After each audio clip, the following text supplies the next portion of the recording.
You can program the Gen 1 AI trainers to use weaker moves more likely than stronger moves, Game Freak. But you can't downplay the almighty power of Lance's Pokemon when they all know the almighty powerful normal type move, Hyper Beam!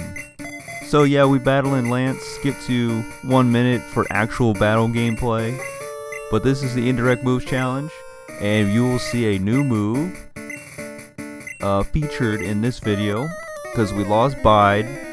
I know I've talked about that in previous videos, but we lost Bide. Like, if we could withstand a Hyper Beam, or, well, 2 Hyper Beams, well, actually it wouldn't even be 2, because, you know, whichever, like, for example, Gyarados Hyper Beaming Venusaur, and then he has to recharge. If we had Bide, we could deal back all that damage times 2 and just wreck a Gyarados, or wreck a Dragonite, or wreck an Aerodactyl. But no, I had to miss that when Venusaur was at the daycare. So, yep, no more Bide. But we're gonna struggle through this match a little bit. Get it? Well, that'll be revealed soon, either way. So, once you see it, you'll be like, oh yeah, haha, okay, so funny. Moving on. So Venusaur will be taking down this Gyarados with Leech Seed, Poison Powder, and I might add that I didn't know that if you poison a Pokemon and then you use Sleep Powder on it, it will change it from being poisoned to asleep. Now, I don't know if it works the other way, because I guess if it's asleep, poison won't wake it up and then make it poison. Like, that doesn't make sense. But if it's poison, you can just put it to sleep and it's no longer poison when it wakes up. I don't really know. I guess I don't know if any other status changers have an effect kind of work like that, where you can just be like, oh, I'm just gonna change it on you. But yeah, I never knew that, so that was pretty cool to find out. And yeah, Venusaur, it's gonna be a little while, you know. It's gotta take a little bit here from Leech Seed, a little bit there from Poison Powder. Then we gotta heal our Venusaur a little bit, and we just gotta nickel and not even nickel and dime, more like nickel and penny our way at the health of Gyarados. And thankfully, Lance doesn't hit it with the full restore, because we'd be out here all day. This video will be way longer than 15 minutes, which is like my time window. I know I could like extend it or whatever, click the option on my settings to have longer videos, but that is too long. Like, people ain't sticking around for an hour to watch me take down a Gyarados with a Venusaur indirect moves. Like, you already know. Hang on, hold that thought about what I just said about Lance not using a full restore. Well, technically I was right, but then he's like, Hyper Potion! So, we're just gonna be here for a little while longer. You can skip to around 5 minutes 47 seconds to see me whip out the opposite of Venusaur, the awesome Charizard. And yeah, while you're nickel and pennying your way with Poison Powder or whatever, if anybody else is actually doing indirect moves for fun, you can, while you're waiting for the health to go down every turn, instead of just using up your other moves, what I do is sometimes I just whip out my Pokeflute, and it just says, play the Pokeflute. Now that's a catchy tune. And I wish it would actually play a little jingle, that'd be pretty cool, but it doesn't. But you know what? It doesn't, we don't use up a move. So, kinda helps. Especially for me, using the indirect moves. I'm going through them, and once I finish using them, then I end up using Struggle. And that could be hit or miss, whether that does well for me or not. So, yeah.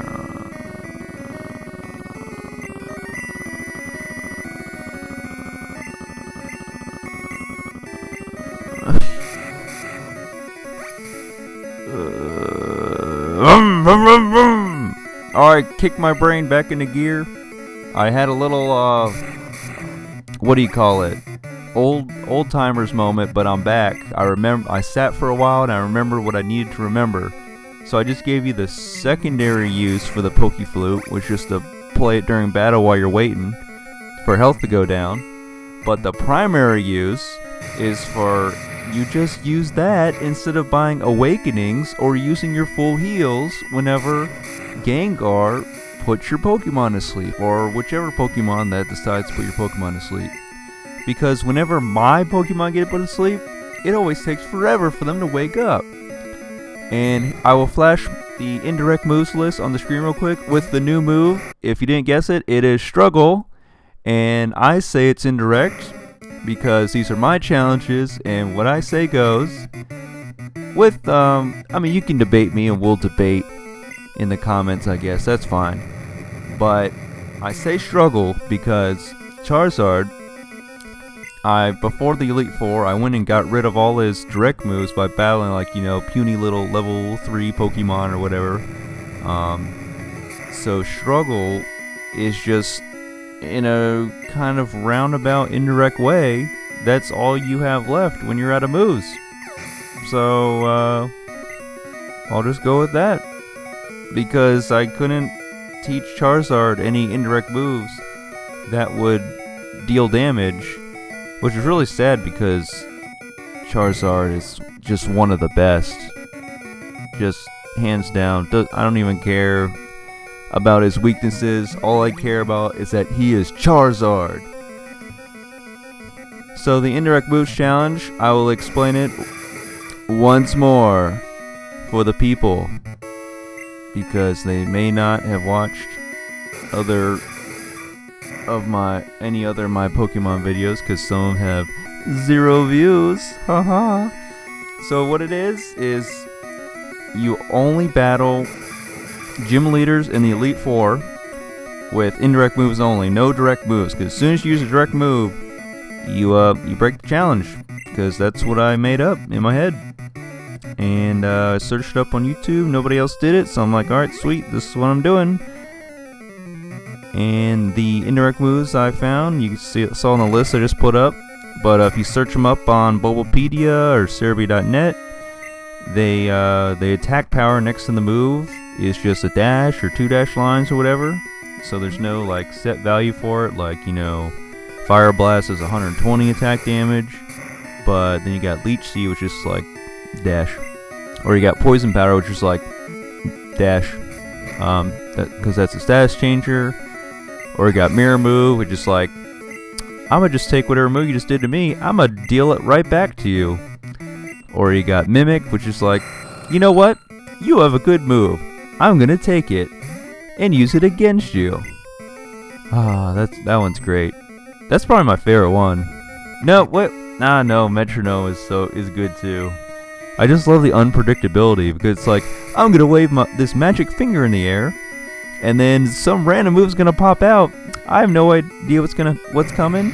You have no idea either, but you're on the receiving end of it, so kinda sucks for you. Whoops, my mistake. In Gen 1, when you use Metronome, your Pokemon just bobs back and forth once. It doesn't. The magic gloved waving finger in the air appears in Gen 2 for the move Metronome. But a Metronome was supposed to be super hot for me, super Kimochi, but then Metronome was like, I'm just gonna give you not very good moves against Aerodactyl, when he could just like whipped out a Surf or a Blizzard or a Thunder, because Thunder affects Rock type, it just doesn't affect Ground type, and usually a lot of Rock types are also Ground type, but this one has to be Rock and Flying. And there's just so many good moves to be used. Even Rock Slide, but Gen 1 is kind of funky with, if it's like Rock against Rock is not very effective, but Rock against Flying is super effective, so it should equal out to just do normal damage, but in Gen 1 it chooses not very effective or super effective, so it's like, come on, man. So, but yeah, go with the flow, and then once you finish Gen 1, you can just go on to all the other great Pokemon games. Except for, Well, no. Actually, I don't know. I can't really say for sure, because I mostly played only the first 3 gens, which are classics, or will be. And what else was I going to say? Oh yeah, so I just kind of anticlimactically take down the Aerodactyl with Toxic. But Toxic's a great move. You gotta love those moves that each turn do more damage than the previous turn. Kind of like Rollout, that I always remember Miltank, that normal cow Pokemon from Gen 2 using, and it was just, man, Rollout got that, it's rock type and it keeps getting more and more powerful. But yeah, that Miltank, and I think it was the 2nd gym in Goldenrod City. No, 3rd, definitely 3rd gym. Yeah, and it was a normal type gym. Like, like, serious? Of all, well, I mean, I guess sooner or later you have to have a normal type gym, but like, I didn't even think in Gen 3 there's a normal type gym. Like, it's the 6th or 7th gym with the Slay King the gym leader has.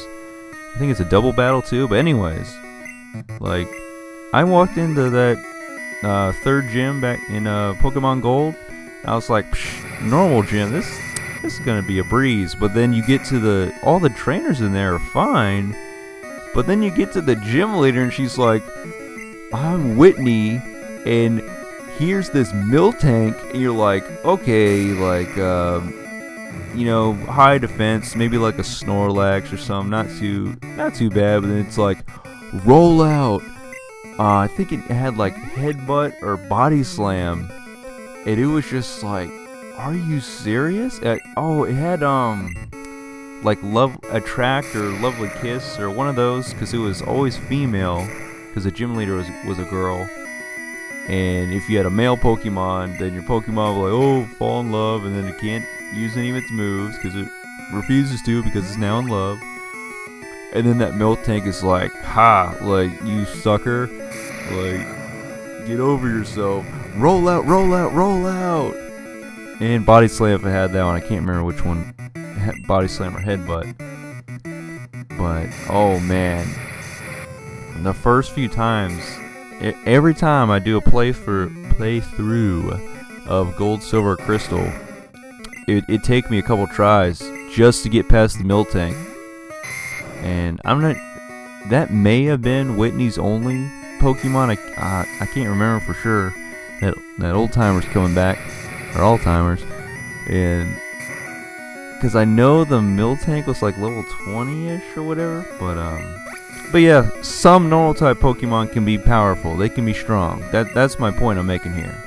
Like in Gen 1, comparable Pokemon would be like Kangaskhan, which I've never caught. So there's that. And let's see where we are. Who we battling? We battling the Dragonite. We're probably almost done by now. I've been talking for a while. But this Dragonite looks pretty powerful, but we got some powerful Pokemon like 10 levels higher because we're using indirect moves.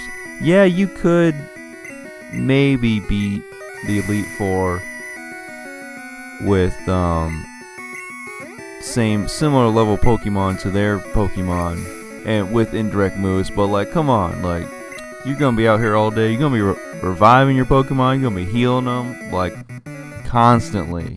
You better buy 99 revives, 99 hyper potions, 99 max potions, 99 full restores, and just go from there. But we win.